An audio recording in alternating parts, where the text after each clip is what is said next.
الحمد لله نحمده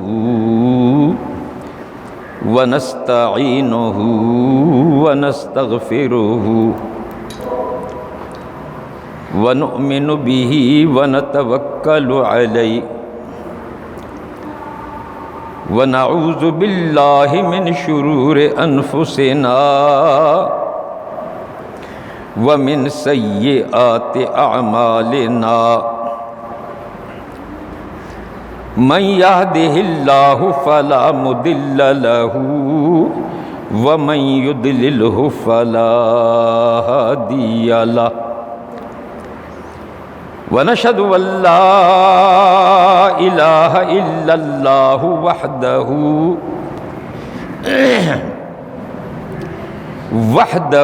لا شريك له ونشهد أن سيدنا ومولانا محمدا عبده ورسوله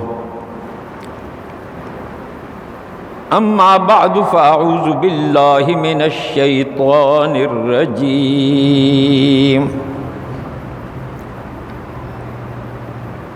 وما أرسلناك إلا رحمة للعالمين صدق اللہ العظیم وبلغنا رسوله النبی الکریم ونحن على ذلك لمن الشاہدین والشاکرین والحمد للہ رب العالمین۔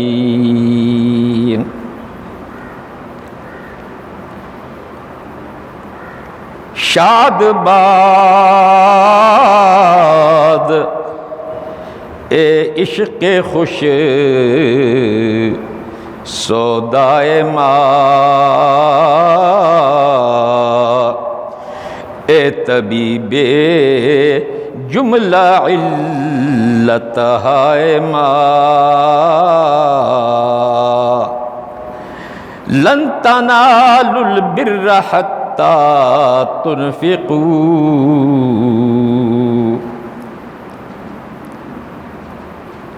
حمد و صلوات کے بعد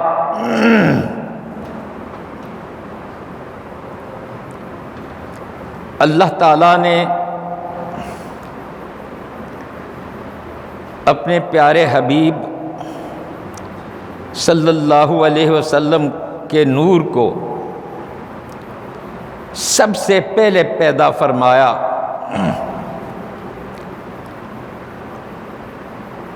اور تمام انبیاء کرام کے بعد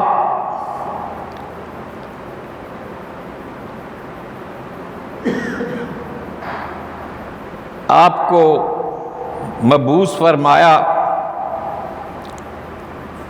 آپ اول ہیں کیونکہ تخلیق کائنات کی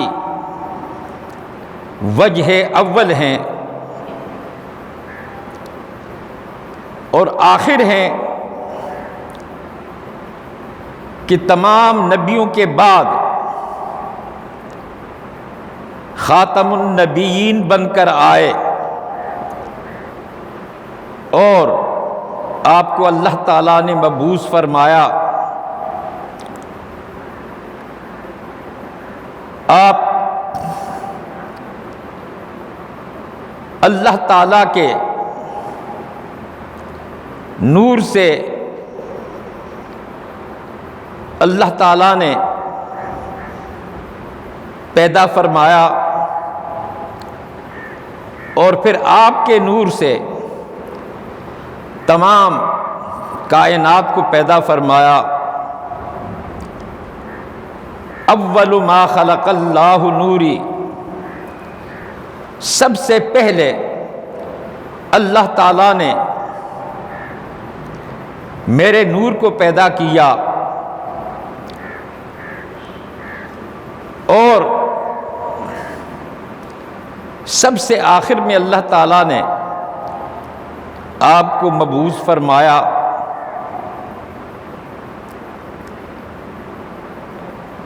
آپ تمام انبیاء کرام کے سردار ہیں، اور اللہ تعالیٰ نے تمام کمالات آپ کی ذات کے اندر رکھے ہیں۔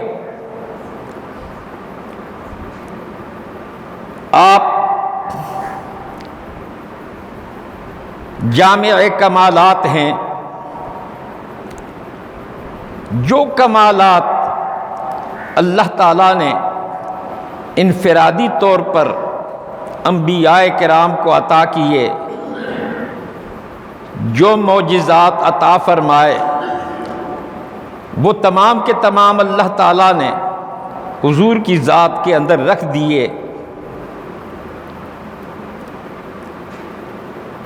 اللہ تعالیٰ نے تمام انبیاء کرام کے بعد آپ کو مبعوث فرمایا، پیدا فرمایا۔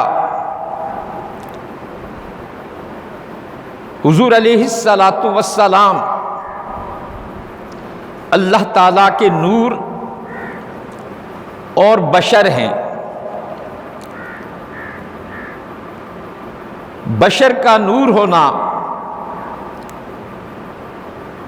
اور نور کا بشر ہونا یہ ناممکن نہیں۔ اللہ تعالیٰ نے نورانی مخلوق جبریل علیہ السلام کو بشر کی صورت میں ظاہر فرمایا۔ حدیث جبریل کے اندر ہے، اور حضور علیہ الصلاۃ والسلام کے سے امت کی تعلیم کے لیے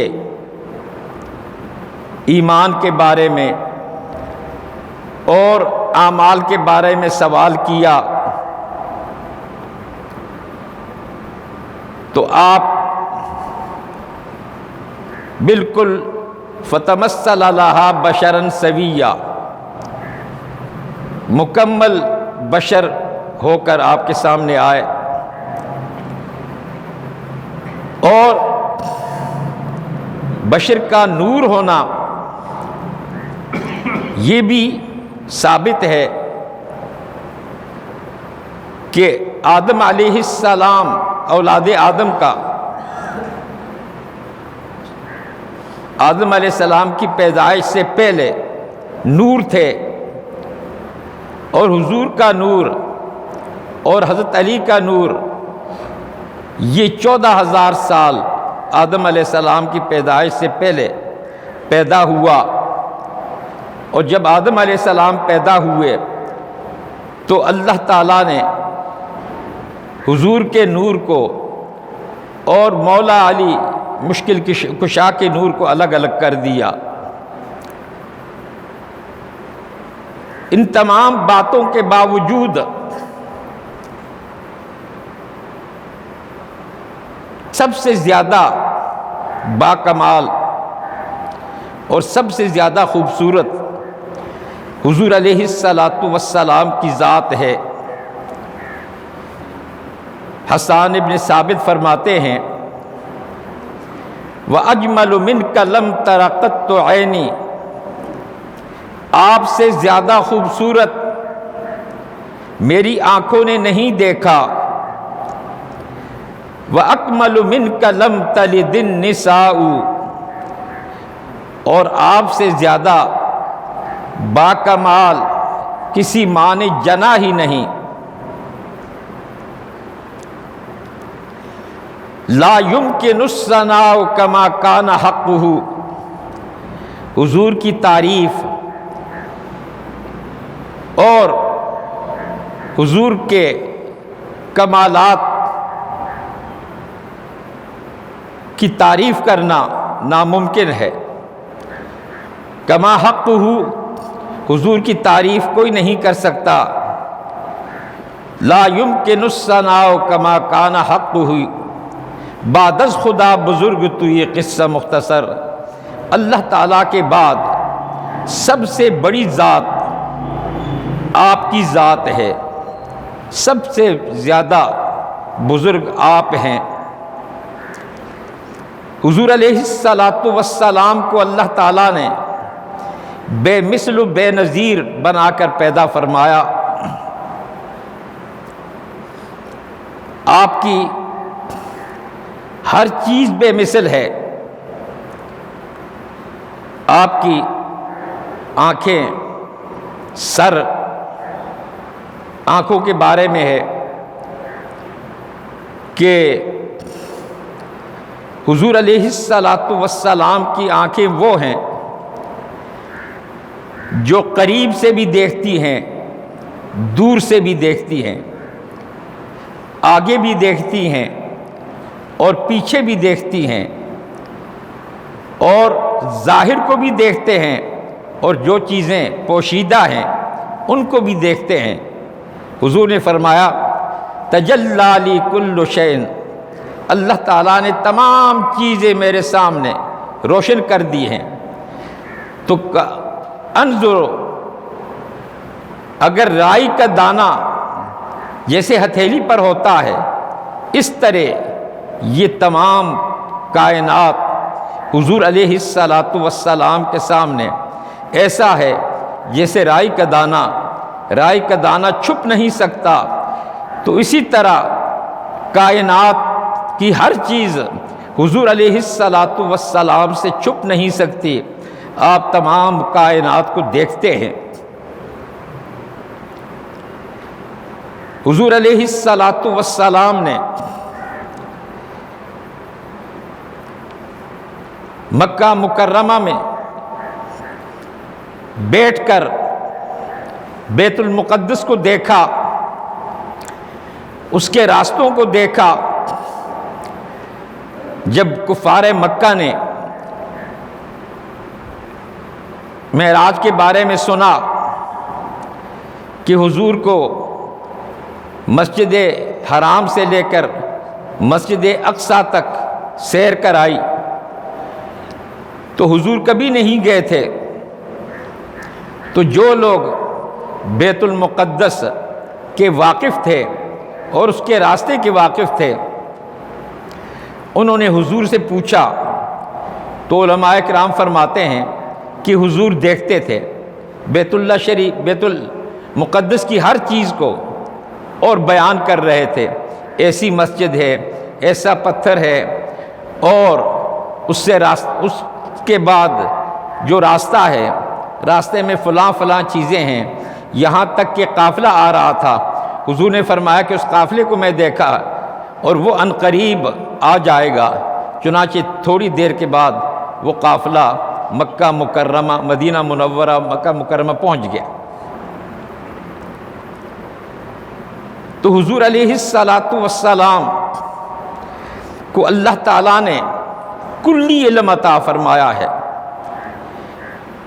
وہ ظاہر کو بھی دیکھتے ہیں، باطن کو بھی دیکھتے ہیں، اور پوشیدہ چیزوں کو سمندر کی گہرائی میں، زمینوں کی گہرائی میں حضور علیہ الصلاۃ والسلام ملاحظہ فرماتے ہیں، یہاں تک کہ کائنات کا ذرہ ذرہ اور قطرہ قطرہ حضور علیہ الصلاۃ والسلام کے سامنے ہوتا ہے۔ یہ حضور کی آنکھوں کا کمال ہے۔ ایک مرتبہ آپ نے ہاتھ بڑھایا آگے اور پھر واپس کھینچ لیا۔ صحابہ کرام نے پوچھا، یا رسول اللہ، آپ نے خلاف عادت ہاتھ بڑھایا اور پھر واپس کھینچ لیا؟ تو حضور نے فرمایا، ہاں، میں جنت میں دیکھ رہا تھا، تو ایک انگور کا خوشہ، اس کو میں نے توڑنے کا ارادہ کیا، ہاتھ بڑھایا اور پھر سوچ کر میں نے نہیں توڑا کہ دنیا کے اندر فتنہ برپا ہو جائے گا۔ اگر وہ خوشہ میں توڑ کر لے آتا تو تم قیامت تک کھاتے رہتے اور وہ ختم نہ ہوتا۔ حضور علیہ الصلاۃ والسلام ہر زمانے میں ہر جگہ ہر چیز کو ملاحظہ فرما رہے ہیں۔ چنانچہ جب کوئی انسان مرتا ہے تو ہر ایک کی قبر میں حضور علیہ السلام پہنچ جاتے ہیں، اور اللہ تعالیٰ نے آپ کو یہ صلاحیت عطا کی ہے کہ بیک وقت ہزاروں مقامات پر جا سکتے ہیں اور ہر جگہ پہنچ سکتے ہیں۔ چنانچہ قبر میں جب سوال ہوتا ہے حضور کے بارے میں، ما تقول فی حق ھذا الرجل، اس شخصیت کے بارے میں تمہارا کیا خیال ہے؟ تو وہ میت کہتا ہے کہ یہ میرے آقا و مولا حضرت محمد مصطفیٰ احمد مجتبی صلی اللہ تعالی علیہ وسلم کی ذات گرامی ہے۔ تو حضور علیہ السلام کی ہر چیز بے مثل ہے، علم سب سے زیادہ عالم ہے، کائنات کی ہر چیز کا علم اللہ تعالیٰ نے حضور کو عطا فرمایا ہے، اور ہر چیز حضور پر ظاہر ہے۔ اور حضور جس طرح زمین کے اوپر دیکھتے ہیں، اس طرح زمین کے تہہ خانے میں بھی حضور علیہ السلام ہر چیز دیکھتے ہیں، اور حضور علیہ السلام دنیا میں جہاں کہیں بھی محبت سے اور عشق سے درود شریف پڑھا جاتا ہے تو حضور علیہ السلام کے فرشتے درود لے کر آتے ہیں، لیکن آل محبت کا درود حضور علیہ السلام خود سنتے ہیں۔ اس سے آپ اندازہ کریں کہ حضور علیہ السلام کو اللہ تعالیٰ نے کتنی بڑی شان عطا فرمائی۔ تمام کمالات میں سے ایک حسن ہے، اور حسن کے اندر ضرب المثل حضرت یوسف علیہ السلام ہیں۔ تو اللہ تعالیٰ نے یوسف علیہ السلام کو ایسا حسن دیا تھا کہ مصر کی عورتوں نے جب یوسف علیہ السلام کو دیکھا تو آپ کے حسن و جمال میں ایسی محو ہو گئیں کہ انہوں نے خربوزے کی جگہ اپنی انگلیوں کو ڈال دیا اور انہیں کوئی پتہ نہ چلا۔ لیکن حضور علیہ السلام کے حسن کا کیا کہنا، حسن تو بڑی چیز ہے۔ حضور کے نام پر لوگ سر کٹاتے ہیں، کہتے ہیں اعلیٰ حضرت عظیم البرکت کہ حسن یوسف پہ کٹی مصر میں انگشت زنا، کہ مصر کے اندر یوسف علیہ السلام کے حسن کو دیکھ کر انگلیاں کٹ گئیں، اور سر کٹاتے ہیں تیرے نام پہ مردان عرب۔ حسن تو بڑی چیز ہے، آپ کا نام سن کر لوگ آپ پر عاشق ہو جاتے ہیں، اور آپ کے نام پر مردان عرب مرد جو ہیں وہ سر کٹاتے ہیں۔ تو حضور علیہ السلام کا حسن بھی بے مثال ہے، اور حضور علیہ السلام کی کمالات بھی بے مثال اور بے مثال ہیں۔ علماء نے لکھا ہے کہ حضور علیہ السلام نے فرمایا کہ انا ملیح و اخی یوسف صبیح، کہ مجھ کو اللہ تعالیٰ نے نمکین حسن عطا کیا ہے، اور یوسف علیہ السلام کو سفید حسن عطا کیا ہے۔ تو لوگ جانتے ہیں، اور انسان کی فطرت حسن ملیح کو سب سے زیادہ پسند کرتی ہے۔ تو اللہ تعالیٰ نے آپ کو ایسا حسن عطا فرمایا کہ ایسا حسن کسی کو نہیں دیا، بلکہ ایک روایت کے اندر آتا ہے کہ اللہ تعالیٰ کے حسن پر 70,000 پردے اللہ تعالیٰ نے ڈال دیے ہیں۔ ایک مرتبہ حضور علیہ السلام سے عائشہ صدیقہ نے عرض کیا، یا رسول اللہ، ایک پردہ اپنے حسن سے ہٹائیں۔ جب ہٹایا تو آپ دیکھ کر مدہوش ہو گئے۔ تو اندازہ کرو کہ حضور علیہ الصلاۃ والسلام کے اوصاف کتنے زیادہ ہیں۔ لا يمكن الثناء كما كان حقه، حضور علیہ الصلاۃ والسلام کی تعریف کما حقه کی نہیں جا سکتی۔ حضور علیہ الصلاۃ والسلام کی آنکھیں،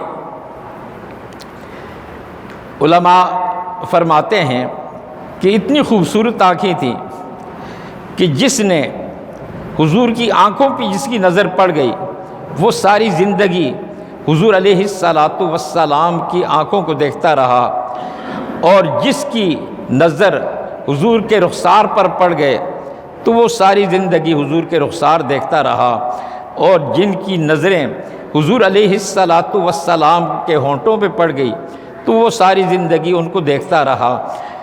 چنانچہ حضور کی بارے میں جو حدیثیں مروی ہیں، بعض سے آنکھوں کی خوبصورتی کی حدیثیں مروی ہیں، تو وہ ساری جتنی بھی حدیثیں اس سے مروی ہوں گی اس میں حضور علیہ الصلاۃ والسلام کی آنکھوں کا ذکر ہوگا۔